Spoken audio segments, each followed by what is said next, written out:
Hello and welcome to another episode of Laptop Retrospective, and today I wanted to tell you about my first week with the Ticwatch E2.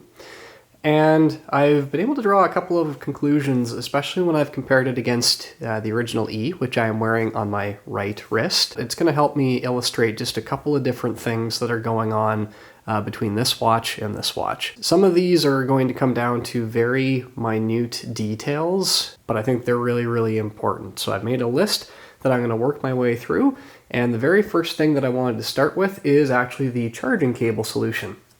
So this is the original charging cable for the E. It is incredibly simple, nothing really wrong with it, for me anyway.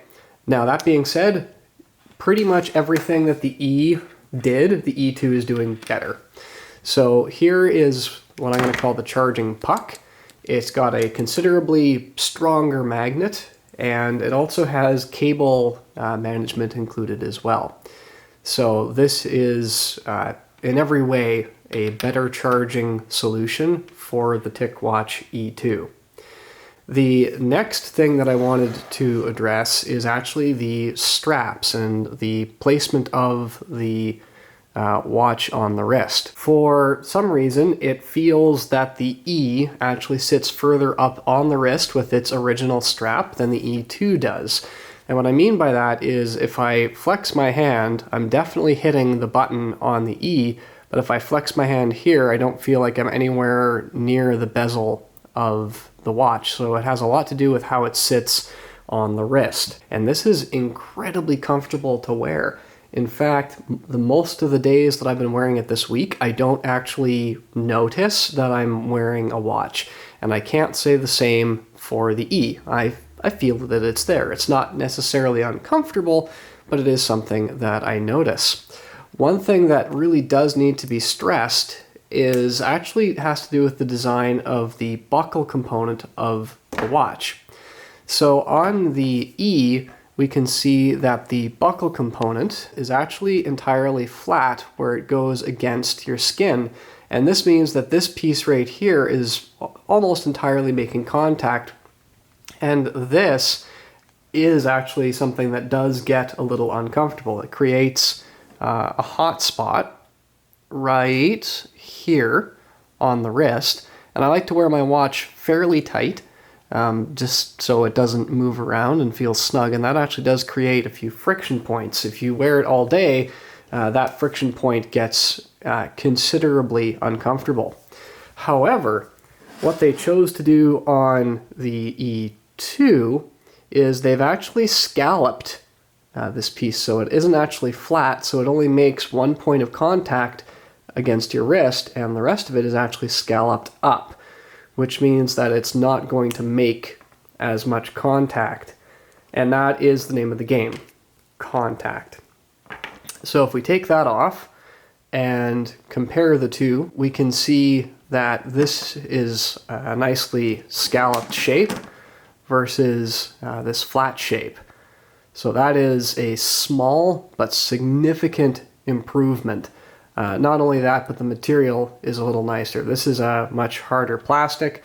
This is more softer and rounded edged, which again, it's all the little things that start to add up. The battery, of course, in the E2 is considerably larger. It lasts approximately 2 days. I've been using this, pretty much since I got up at 7 o'clock this morning, and it's almost 3 o'clock now. And I'm at 79% battery life, and that was with a fairly significant amount of use. I was all over town today. So I think that if you wanted to, you could definitely get this thing to last 2 days, no problem. One thing I've also noticed is because it is running a slightly faster CPU than the E, I'm getting notifications noticeably quicker. When I get a text on my phone, generally speaking, I feel the vibration and then I hear the notification sound and then it would appear up on my watch. That's what I was used to. Now, by the time the vibration motor on my phone is done, the watch has already picked up the notification and the sound is actually what is last. So it is a marked and noticeable improvement on the speed that you are getting notifications pushed to this watch.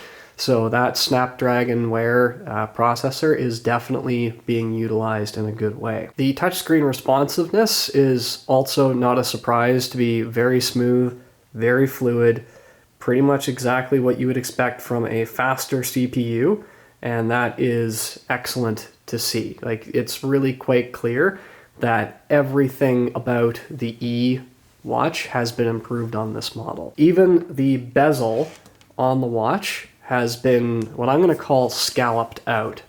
So if we take a close look here, we can see that the interior bezel of the E is pretty much flat. So with the screen protector, it's about level of the edge, and your finger just kind of stops when you swipe.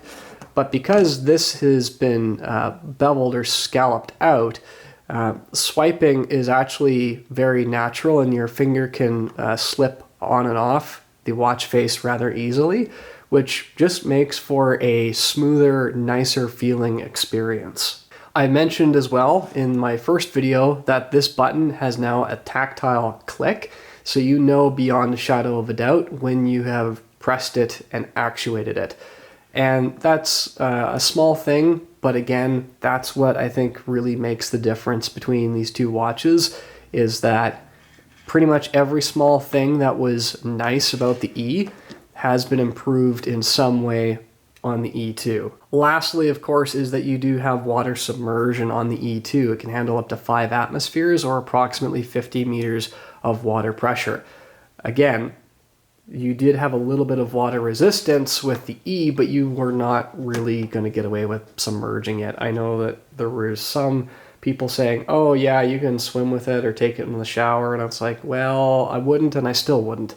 That being said, if you wanted to do that with the E2, then you are 100% in the clear to do so, and in fact, the manufacturer encourages you to do so. So all in all, first impressions after 1 week with the Ticwatch E2 is very, very good. I'm really excited with all of the changes that they've made. The ones that I'm looking at experiencing and experimenting a little bit more with actually have to do with the size and the weight of the E2, because it is thicker, larger, and heavier. And I am wondering how this will kind of work with certain wardrobes. So like looser sweaters, for example, like this provide no issue, but if I start wearing dress shirts, how much is that going to get in the way? Because that was one thing that the original E had not too much trouble with, but it was something I had to be careful of. And I am wondering if the extra height and thickness is going to have an impact on the ability to wear the watch, or am I just going to have 2 different smartwatches for 2 different occasions? At any rate, I hope you enjoyed this update, and I will hopefully have another one for you as I find features to discuss.